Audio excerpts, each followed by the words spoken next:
ERCOT is now warning of, quote, tough grid conditions. ABC 13's Brittany Wilmore monitoring the ERCOT dashboard, how things are looking right now, among other things. Brittany? Hey, Jacob, good morning. Yeah, we've shown you these dashboards before, but in particular, we want to focus on the grid conditions board, which right now it says, yes, there's enough power for current demand. We also really want to focus on the supply and demand dashboard and the system-wide demand, because right now it's showing that the tightest spot is expected to be around 8 a.m. when more people are waking up. And if you look at this dashboard with the purple shaded line there, that represents the extra generating units that can come online within 10 minutes of notice from ERCOT.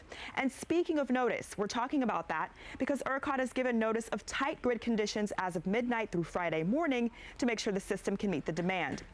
That notice also means that if there are any environmental issues, power providers will likely get forgiveness.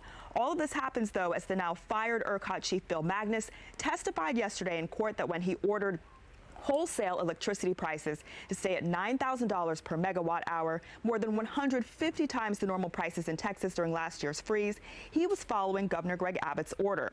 A Waco energy company is suing ERCOT, claiming that decision forced them into bankruptcy. Houston Chronicle reporter James Osborne has been covering the trial.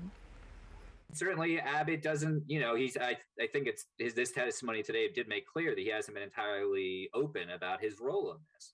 But at the same time, if you look at the decision, clearly the power companies are upset about that decision made, but as yet, I think it's still not been made entirely clear by anyone that had they not made that decision, that the system wouldn't drift it back into blackout again. Power companies are trying to recover their losses, but as our Ted Oberg reported last week, much of that cost will, of course, get passed down to us. Live in the newsroom, I'm Brittany Wilmore. Back to you.